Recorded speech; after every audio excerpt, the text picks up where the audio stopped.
Welcome to the Unlocked podcast, hosted by me, Julia Myron. Hello.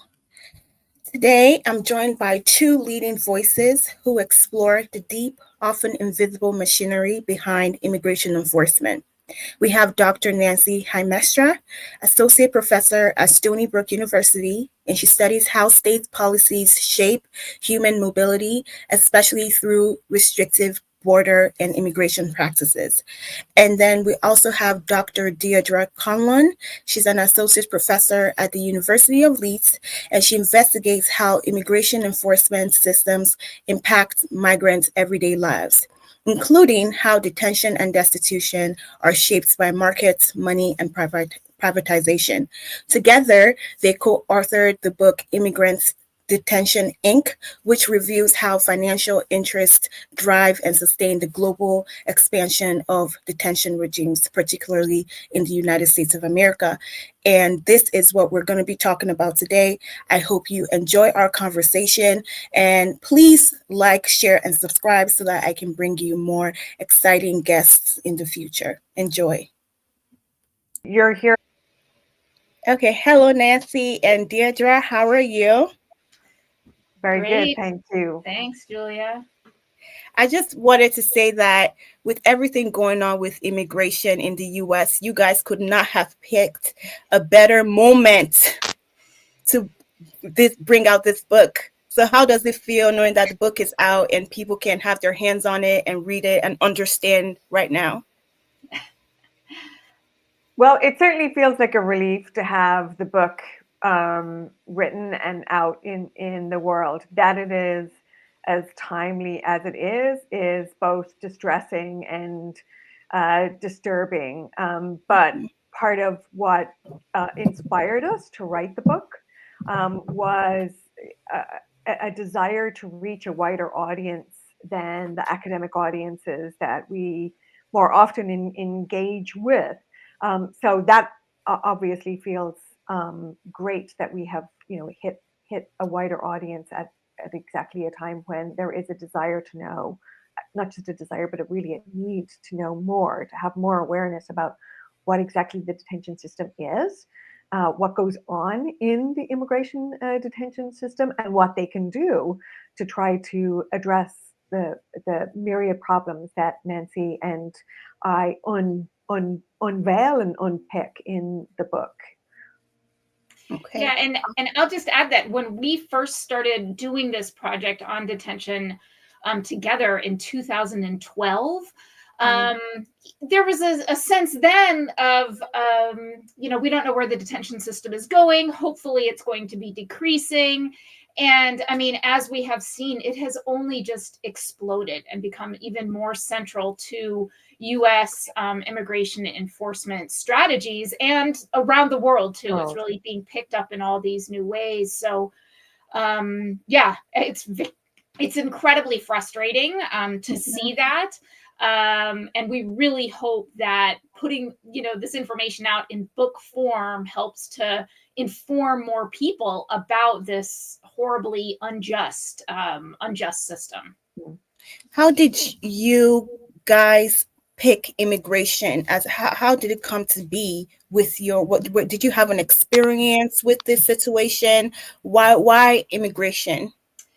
Well, we had both been working separately on projects to do with immigration detention, various aspects of immigration detention and deportation in the US. Deirdre had been working in the UK. I was working with deportees from the US and Ecuador.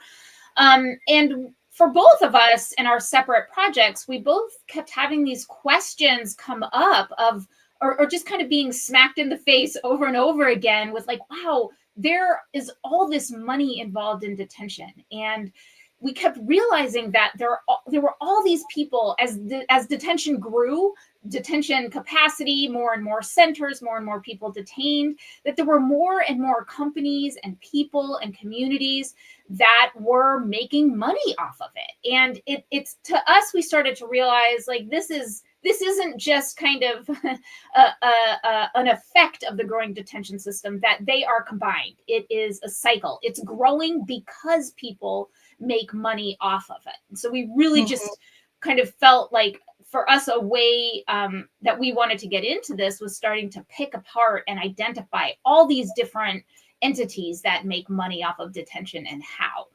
Yeah, so the two driving questions really in getting us started together when our own interests converged, and the questions that continue to drive the work that we do, are who is involved in immigration detention, and how is money made on the immigration detention system.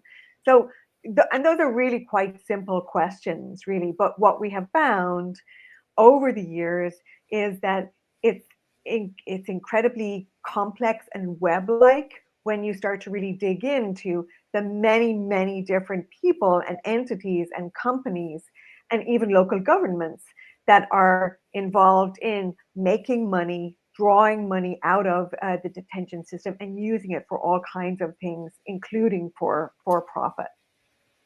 Absolutely.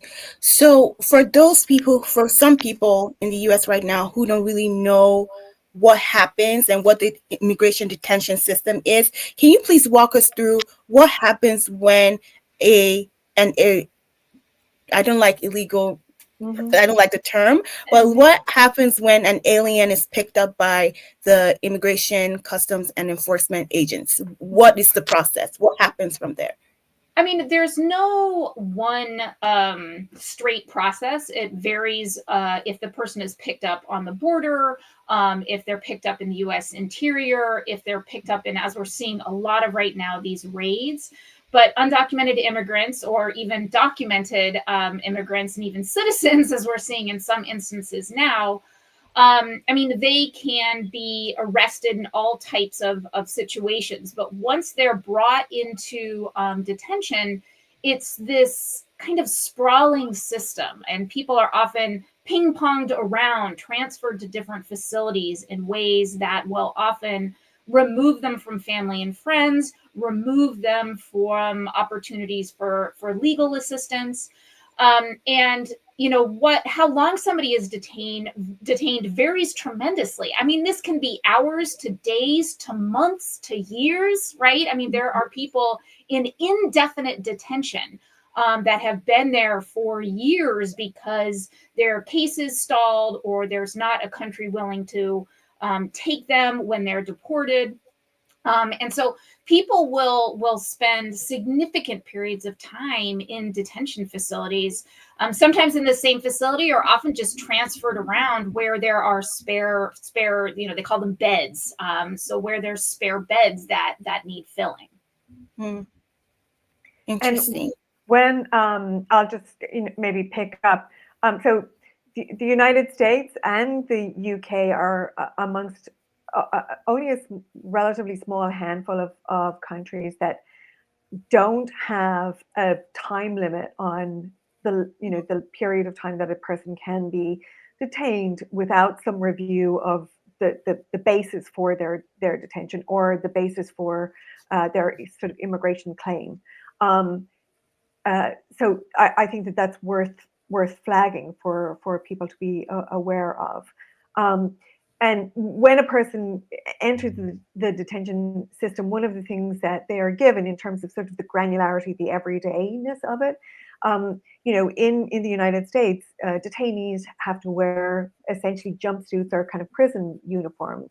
It's essentially the same garb, the same clothes as an individual who has been convicted of an offense of some kind and sentenced to prison for that act. One of the things that we have found particularly useful in the work that we do is tracing what information they're provided with, and it's quite limited information, and it's often translated to Spanish or to other languages and translated inaccurately. But we look at the information that they're given and what actually transpires on the ground in terms of other documents that we can look at. So one of the documents that they're given is a facility handbook And that tells them, what the schedule is like, what their rights and what their responsibilities are. And we really use that as a basis for understanding what detention what detention experiences are like and why it is such an unjust experience for people. There seems to be a punitive element to this process. Like you said, you just mentioned about the jumpsuits and even some of their conditions.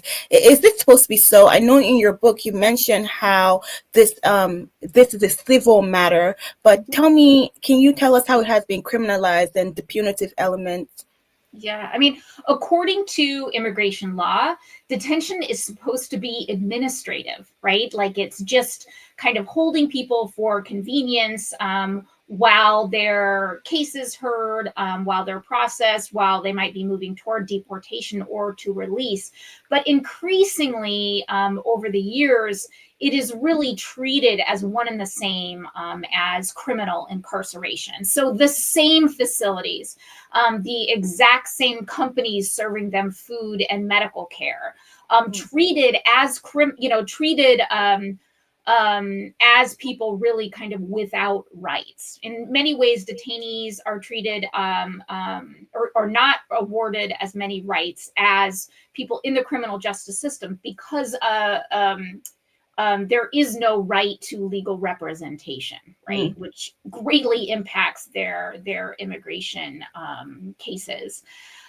So you just see this real merging of detention and incarceration, right? And if you just turn on the news and see how undocumented immigrants are talked about, especially right now by the Trump administration and Trump supporters, they are criminalized. They are treated like just by being in the country, you without permission.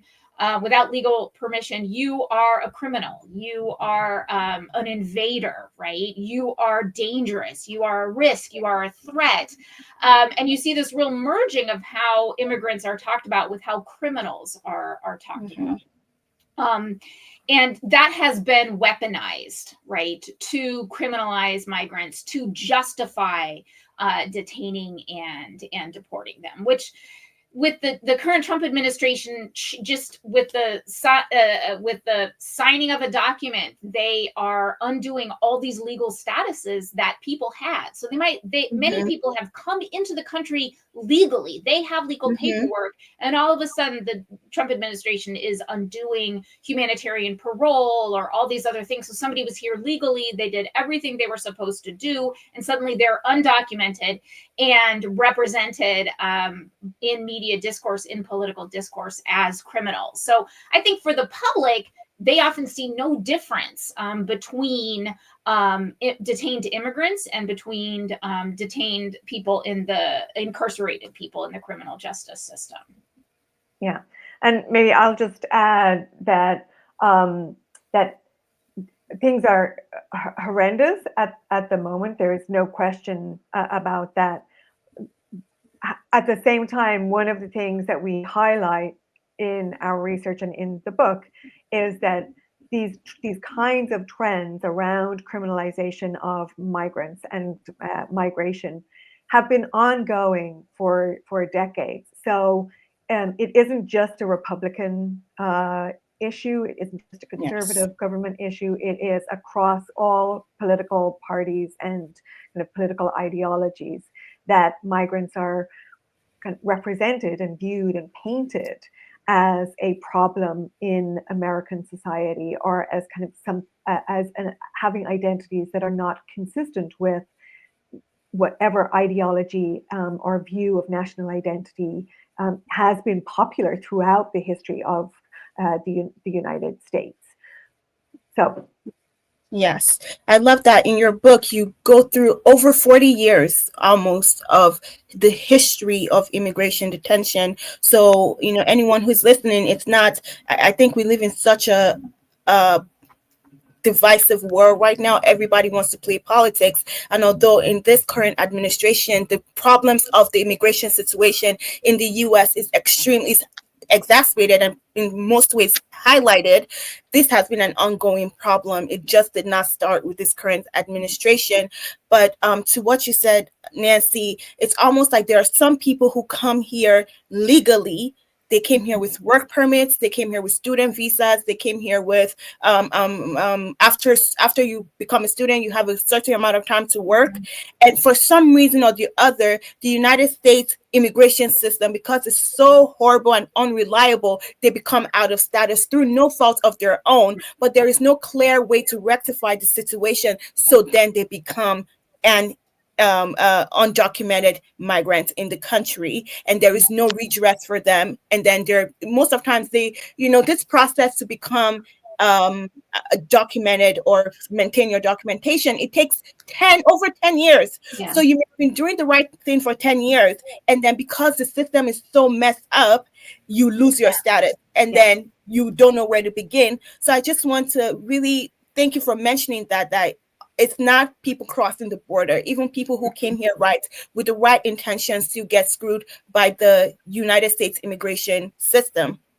And I don't know if you guys are aware of what they call prison privatization, but it's almost in the normal criminal justice system, we also have that issue where minority groups are taken to prison to feed the privatization system. It seems we have that kind of issue here in the immigration system, but it's worse, right? Well, because of it's the same system. It's the same companies. Like all those big private prison companies, they are the exact same companies involved in immigration detention, right? And there is a very clear line there, right? Like especially in the 1980s, when these private prison companies had contributed to building the largest incarceration system in the world, they're like looking for additional investment opportunities. And that's when immigration detention kind of started to emerge as an increasingly popular, solution to immigration, right? Along with ideas that detention would work to deter migration, which has never proven out in the long run, right? But so those private prison companies, the exact same ones, right, in behind criminal incarceration, were the ones who have lobbied for the building up of detention. They have been there to help write the laws that make more people detainable, right? It's laws that make people detainable. It's not a sudden increase in immigrants, right? What we're seeing is a change in laws that say, okay, now we can detain asylum seekers, vulnerable populations like children, mothers, families, long-term residents in the community, right? So, it's Core Civic, it's Geo Group, it's Management and Training Corporation, as some of the key players that are right now,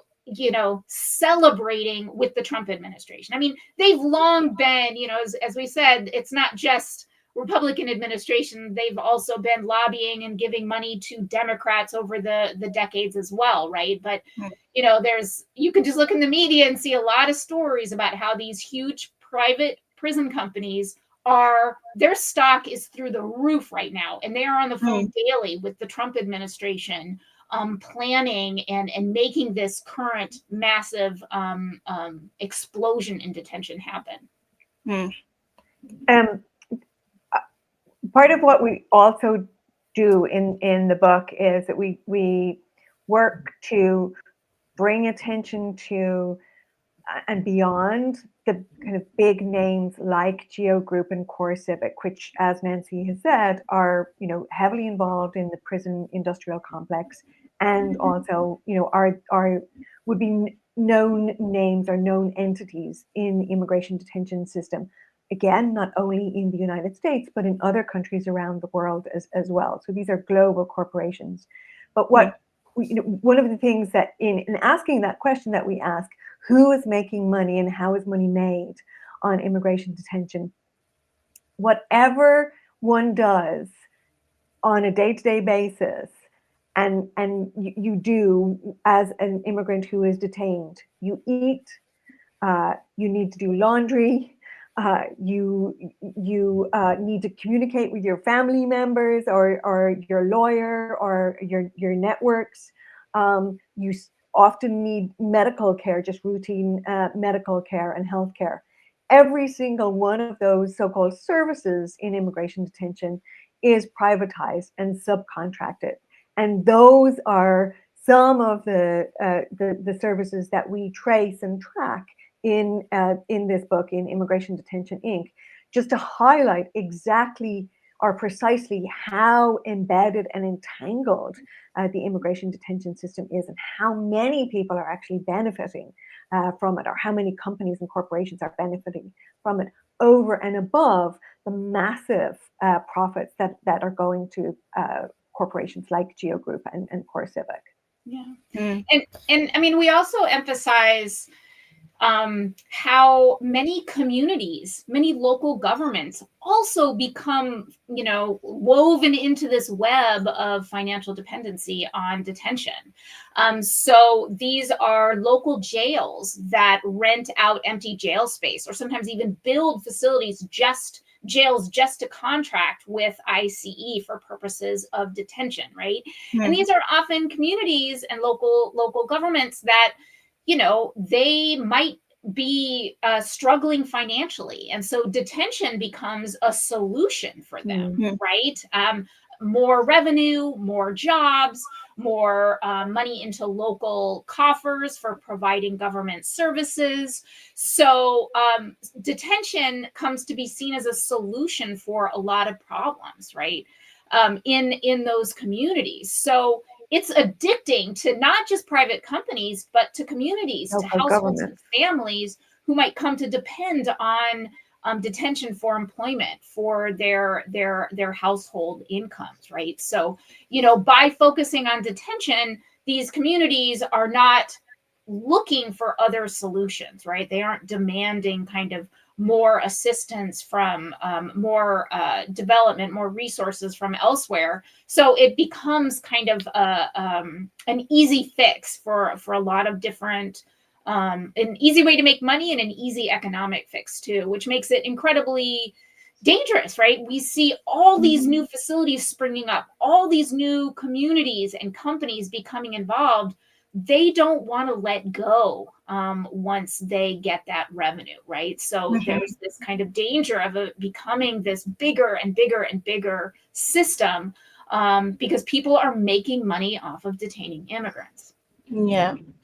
It's just the same way, again, with the prison industrial complex, and how, because I've been an activist for criminal justice reform for going 10 years now. And when you see the problem, it's so hard to break away, because the US is a very capitalistic society, and once you have a money-making scheme, people just want to just hop on it because they don't see the humans behind the policies you're making. All they see is the dollar signs. So for every immigrants that are detained, they see dollar signs, and that's why now they're just picking anybody from the streets, even U.S. citizens, because whoever, it's just who can fill that bed, right?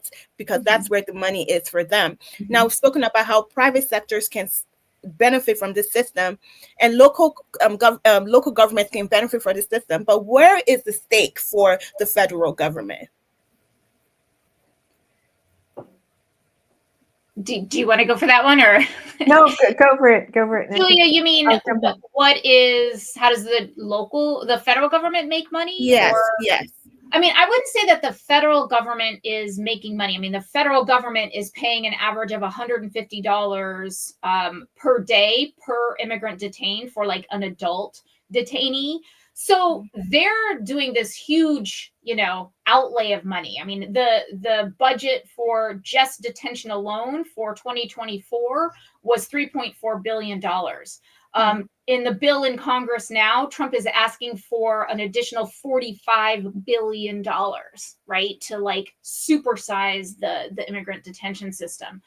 So, the government, what's in it for them is, there's all these connections between government, between lobbyists, between private corporations, between people who work in government and people who work or in federal government and local government and private companies and communities and lobbying, right? So it's about pushing money out to get it into circulation, right? And so the government is also able to say, look, we're doing something to address all these fears, right, that we've ratcheted up through our our discourses criminalizing migrants, right? So, for the federal government, I think, I see the federal government as a lot of these policymakers, they don't really see it as kind of money that they're losing or spending, right? They're getting it out there in the world, and the benefits that they get are, voter support,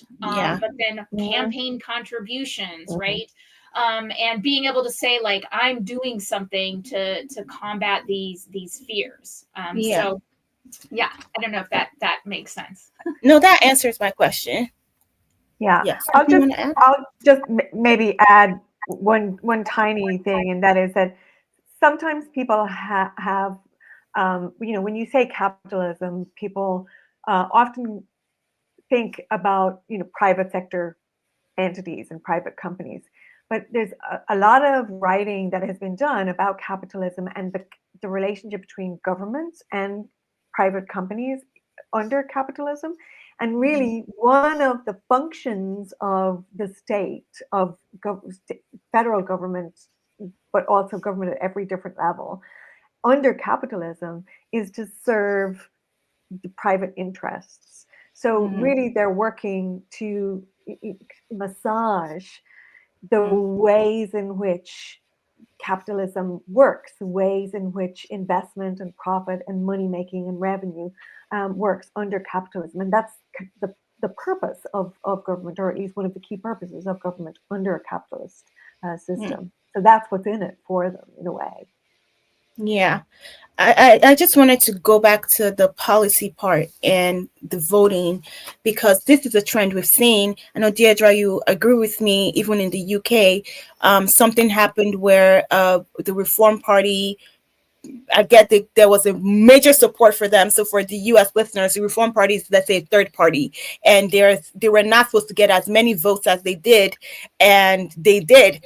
And Keir Starmer, who is a Liberal Party leader, and his policies are also quite liberal, is a Labour Party leader, and his policies are quite liberal, started creating in his white papers these stringent immigration policies that even make the immigration situation in UK worse, a very already worse system, even worse, just so he can get voters, right? He can get that kind of popularism when it comes to immigration. So as though I'm doing something, look at how hard I am. But the point is, the system is broken. The system is broken. It'll be as though if you're in New York, you say the MTA is broken, and then instead of fixing it, they just start to arrest people who maybe don't pay for the MTA. But you're like, the system is still broken. We still don't get buses. That's exactly how it is here. So the politicians are using immigrants as scapegoats because it's easier. They're an easy picking. Instead of fixing the problem in immigration, and it costs a lot of money, by the way. If you've not had to pay for a visa fee, you are very blessed and lucky. It costs a lot of money. We're talking billions in revenue for both the UK and the US government. So imagine paying for a broken system, and then you're still criminalized for participating in that system. So the whole immigration system as it is right now, it is unjust. But it seems to me that people, because of maybe it's not affecting Americans, they cannot be level-headed in approaching this problem as voters. And something I wanted to say is, how is it possible that there are different laws for immigrants and people who are not U.S. citizens, and different laws for people who are U.S. citizens, and even now you're having the current administration curtail even the little legal protections and due process that there are? Why is this a bad idea from your experience and from your research? in case it's not obvious enough. I mean, I think that's it's a great question. It's a big question. I mean, I think our capitalist system, this system of different countries divided by physical borders, right?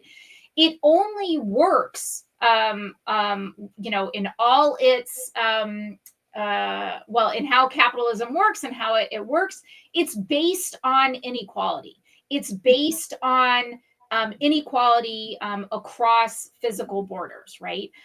It's based on people with more power being able to use and abuse the labor of people with less power. And I think the whole immigration enforcement borders and immigration enforcement system, it's a huge piece of keeping that larger system working, right? And so these laws that are very arbitrary in terms of how they define who belongs and who doesn't, right? I mean, very much based on ideas of racial hierarchy and white supremacy, right? That has kind of been ingrained in American national identity throughout history, right? I mean, immigration enforcement becomes yet another tool to kind of like hold in place that racial hierarchy, to kind of justify it, keep it in place.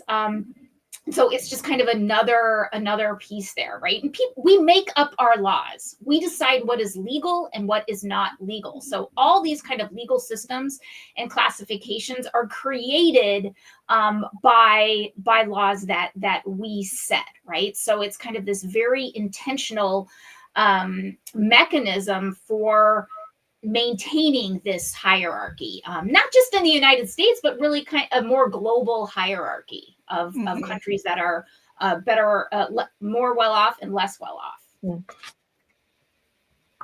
Yeah, absolutely. You can see that in the current countries that are on the ban, and a lot of people have been pointing out, oh, these seem to be the developing countries that it's almost a way to let's keep putting them down in their place. Yeah. So those countries that are on the no travel list, it's so clearly racialized, right? These are divided by race, ethnicity, religion, anything that kind of falls outside this long-standing, idea of this totally made up, right? It's never been true, but this idea of American identity as white, as Christian, it's all invented and we've made it up. But the way they're doing these bans and a lot of these laws try to reinforce that. Yeah. And when we look at the inhumane situation at the detention system, I want you to talk about it, because you really laid it down in your book. You talk about how some of them have fallen sick and died, but we know that you talk about how they found food infested with insects, bacteria, sometimes even human excrement. And it's like, this is things that I know even in US prisons, we don't expect them to be 5-star hotels, but you talk about American identity. American identity is human rights, democracy. How is this even possible? This situation in a immigration detention facility. Can you even just talk more about it? And if you can. Sure. I mean, in the book, what we do is we pick just a handful of the different kinds of services that we mentioned previously. One being the food service provision, one being medical and healthcare, and third being the commissaries or stores that are in immigration detention facilities.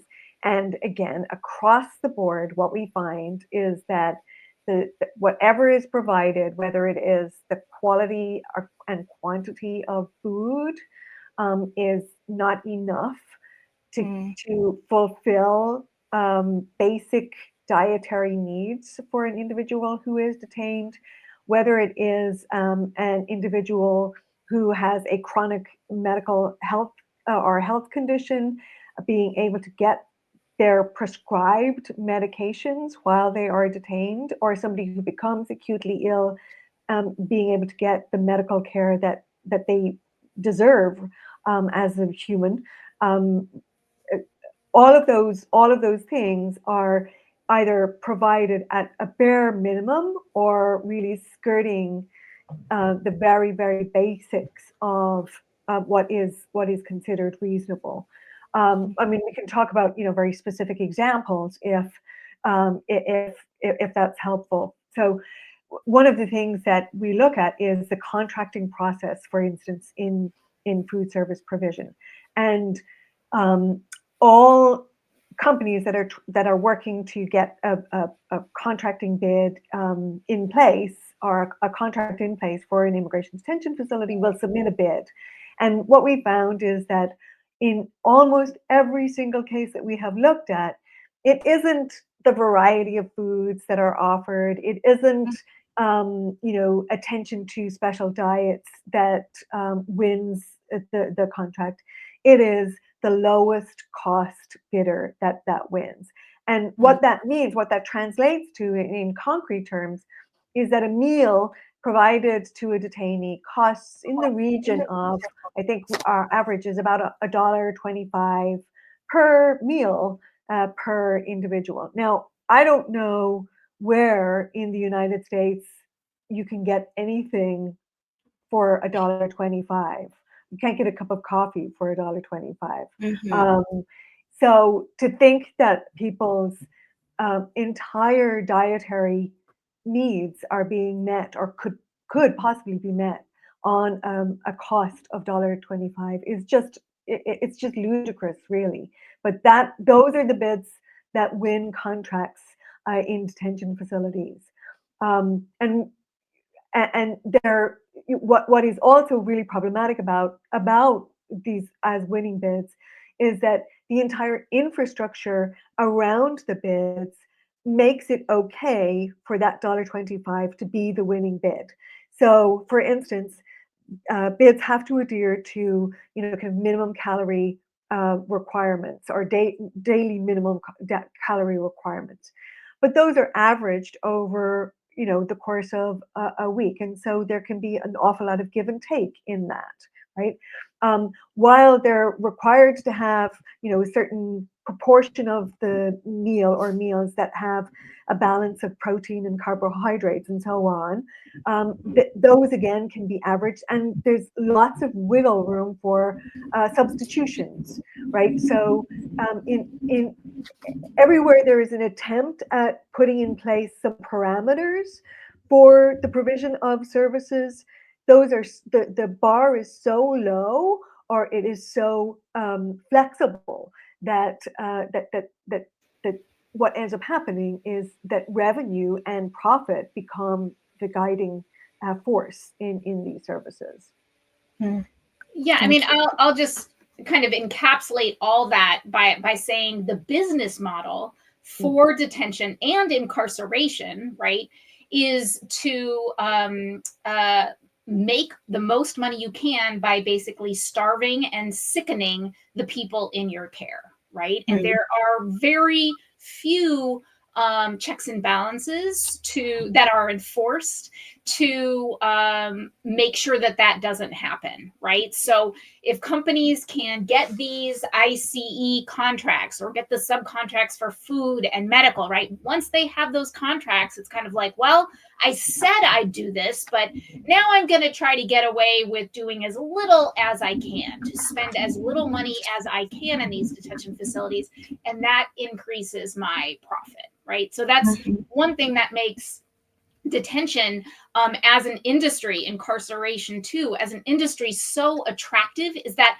the customer that the companies are serving are not the people eating. They're not the people receiving the medical care, right? It is the facility owners or the US government who doesn't actually receive their services, and who also have an interest in as little money outlay as possible. So that's the whole business model. Yeah. Thank you guys so much. Now, as an activist, as a lawyer, whenever there's an issue, our first thought is go into voting, But it seems now like whoever you vote for, it's kind of the system is the problem. As voters, how should we be looking at voting in the future? Especially since immigration is still on the top of the agenda. What kind of rhetoric should we be looking for? What kind of politician should we be looking at? Is it the president? Is it the office of the senators? From your expertise, what would you advise? Yeah, well, I think that's another great question, Julia. And I think that, one of the things that we lay out in our book is, what can we do, right? Because it's just so all encompassing that sometimes when you're faced with something like that, it's very difficult to know, how to address it or what potential solutions exist. And we lay out a number of different ways, all of which I think emphasize that exposing and undoing the profit-centered motivations and drivers of immigration detention have to be at the heart of the way in which people vote and the way in which people look to solve or resolve the problem that detention is. So, we've got to expose the fact that so many politicians are bought off through lobbies, right? And not vote for those individuals. We've also got to expose the companies that may be part of your everyday life that are also involved in the immigration detention system. And there are many catering companies, or there are a number of catering companies that, as just one example, that are also involved in immigration detention, food service provision, and are also involved in providing, food at state parks and at universities and things like that. So, but by raising awareness about exactly who's involved and how many different kinds of companies are involved, we think that is one strategy for helping people to stand up and say, no, this is not acceptable, and this is not where I want to spend my money, and this is not how I want my community to be. This is not what I want as investment in my community. And I would say it's important to think about voting and political activism at all levels of government, right? Like, people need to know what's going on locally. Can you tell your sheriff you don't want them to be involved in detention, right? Can you tell local community leaders, right, to not vote for those contracts with to detain people for ICE, right? Talk to your state representatives to work on laws that will close down detention facilities. Work on your federal congressional representatives. Think about governors. Governors play a big role in setting the tone for what's happening in detention at states, right? As Deirdre said, I mean, it's about transparency. It's about making people aware. I mean, I think there are certainly people who are like, well, great, immigrants are here, let's make money off of detaining them. But I think the majority of people, like, I have to hope that the majority of people, if they hear that companies, communities are making money by starving and sickening detainees, they are not going to be for that, right? They're going to raise their voice against that, right? And so, just kind of getting that information out there and thinking about what each individual can do, right, in terms of who you vote for, but who you invest in, where you spend your money, right? All of that is tremendously important. Mm-hmm. And what about your message to the politicians? Instead of fixing this issue, seem to, relish making it worse and politicizing this human being's lives? What would be your message to them? Can we say it on air? You can. I mean, I think, detention is something that is fundamentally socially destructive. And it is a short-term solution with a very kind of finite end, right? something that could, there are many other solutions for economic problems in a community, in terms of resources for communities, for localities, for states, whatever, that don't have anything to do with detention. They might have to do with offering opportunities for people, including immigrants, instead of locking them up, right? So there's a real need to kind of shift out of this mindset, this very tunnel visioned, short-sighted mindset, and think more broadly about like what are bigger strategies that we could use for kind of more long-term development. I mean, detention is a very singular type of focus that does nothing to kind of build communities in the long term. Yeah, and I think maybe just to add to that, I think that one of the things that we're seeing and have seen over the last several weeks and months of the current administration is that a huge part of the problem is around a question of justice and who has access to justice and who has the right to be treated fairly. And we're seeing that start to collapse when, for example, international students are subject to detention, or people who speak out against the current administration are subject to detention. And I think that highlighting the ways in which there is a continuity across access to justice and access to rights and questions of fairness really has to be key to the kinds of questions that we ask of politicians, but the kinds of questions that we ask of ourselves as people in the world, as people who vote.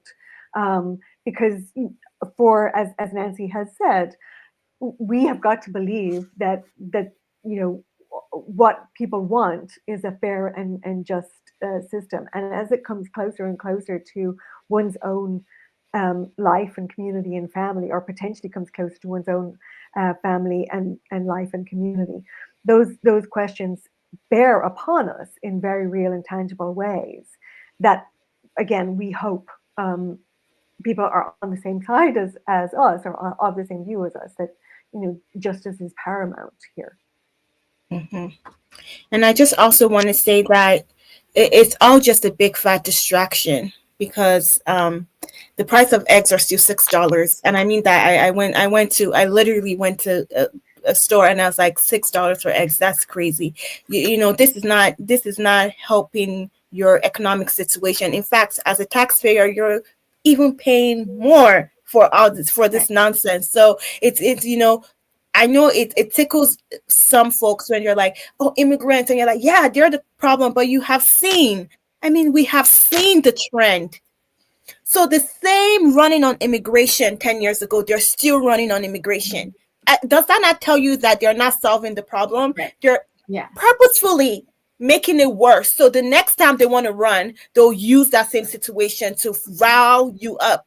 So I would advise, stop getting riled up by immigration. And it needs to be, you guys, if you can't fix it now, don't use it to run later. Because it seems to me that everywhere, you see that in the UK, you see that in America, now you're seeing it in Canada. It's a trend of, oh, how can we rile up voters? Okay, we're going to use the same old tired tropes of racism, the same old tired tropes of immigration. There has to be somebody to blame for your problems.